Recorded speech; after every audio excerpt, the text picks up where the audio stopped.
Farda é unha produtora creativa que naceu no 2012 e que pretende, pois, dun xeito multidisciplinar, crear con imaxes e coa linguaxe audiovisual, non? A illa está no Atlántico, no mar Atlántico, entre o Atlántico e o Cantábrico, máis ou menos. E ali desenvolvemos todas os nosos traballos, as nosas tarefas, e tamén temos unha escola da illa, na que damos formación nas nosas áreas de traballo.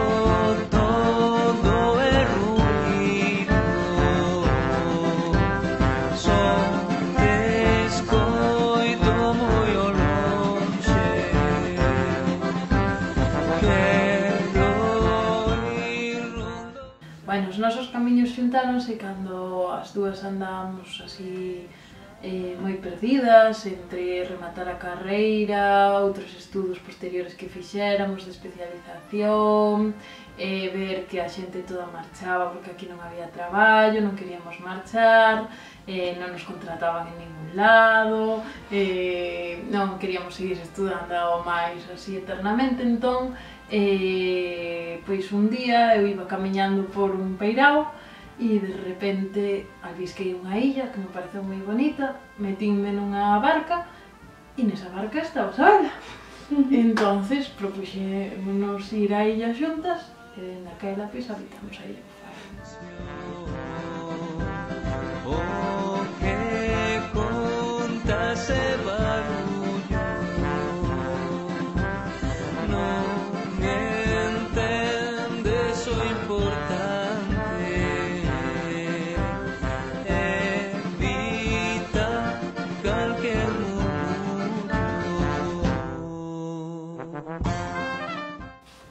pois facemos dende a produción audiovisual, entendida dende a idea, ata a postproducción final, aínda que tamén facemos partes, non? Pois se nos piden edición dun material xa gravado, logo tamén facemos deseño gráfico, deseño de campañas promocionais, bueno, todo o que teña que ver coa imaxe, coa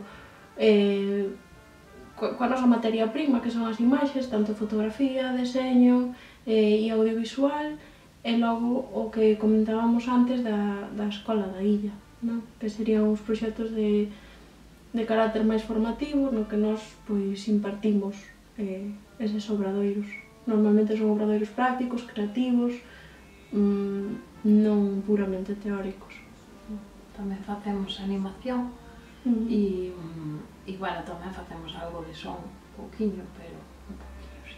Eu, dende que comecei a traballar, sempre fui camareira e recepcionista de hotel.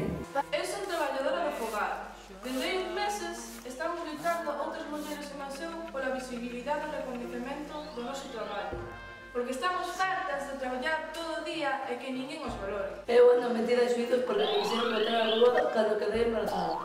O seu pai enfermou e tive que cuidar del 6 longos anos.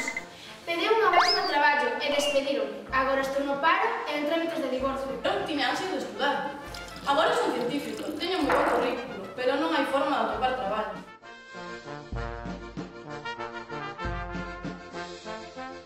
Eu creo que iso ten que ver tamén cos nosos gustos, non só cos gustos, sino tamén con este outro mundo imaginado, onde é moi importante pois a cultura e o social. Entón, pois sin querelo e querendo, tamén sempre acabamos aí, non?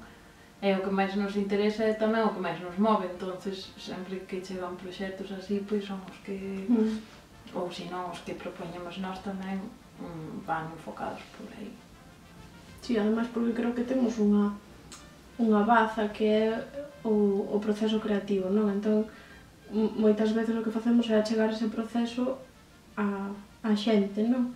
Entón, a ese nivel, tanto social como cultural, pois sí que vimos aí que había potencial. Entón, pois igual, como que eses proxectos se achegan á sociedade de outra forma ou que se rompen igual barreiras de quen produce e quen ve.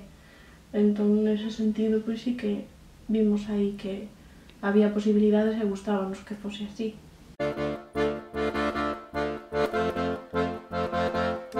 Afiador bombardinista,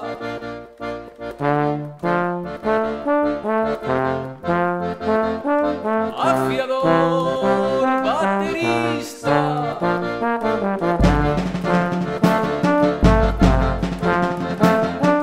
afiador trompetista.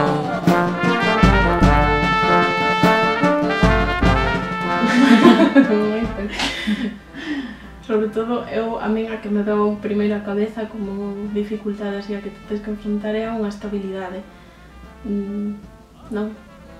A nivel profesional. Esa é como así o que queres aspirar, non? A ter unha estabilidade.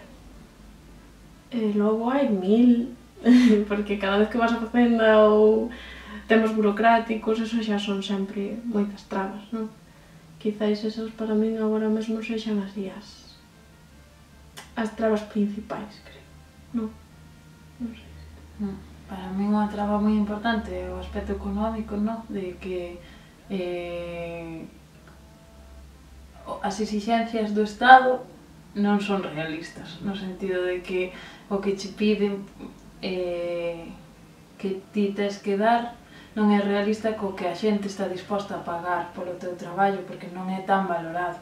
Entonces, porque ninguén sabe o tempo que leva un vídeo ata que o fai, entonces ninguén vai valorar ese traballo. Entonces, non sei, estás aí todo o rato lidiando con eso, tamén porque moitos proxectos que contratan con nos gustan moito e é como, se lle cobro que realmente debería ser, que é o que debería de facer para non precarizarme, pero entón non vai a salir este proxecto, entón é así como, iso é difícil. E despois tamén creo que nos temos atopado moitas trabas por un pouco polo que falábamos antes, por ser xóvenes e tamén por ser mulleres, de pensar que no aspecto técnico pois non vamos ser capaces ou, bueno, así, sí, alguna cousa. Afiador da realidade, afiador da realidade, saca Sí que creo que se valoran, pero dentro dun círculo no que nós nos movemos, non? Como que sí que é valorado nas persoas que son afíns á nosa forma de traballar. Logo, se nos vamos a outras esferas, non o sei, descoñezo se é valorado ou non, pero supoño que polos matices que nos definen ou nos sitúan no todo, pois igual, noutras esferas non é moi valorado. Non o sei. Ti que opinas? Sí, eu creo que hai moitas veces que moita xente non entende o que facemos, non? Pero despois, cando fan algo con nós ou lles explicamos, pois supoño que o feito de que algunha xente, non toda, pero algunha, o feito de que sexamos xóvenes e fagamos cousas, pois eso, e que demos aquí, supoño que só algunha xente gustalle, outra, pois, dalle igual, non sei. Ou outra tamén, como nos ve xóvenes, pois cree que non temos experiencia, entón eso, pois, fala mal en contra nosa, etc. Todo depende de con quen topes. 1, 2, 3, 2, 2,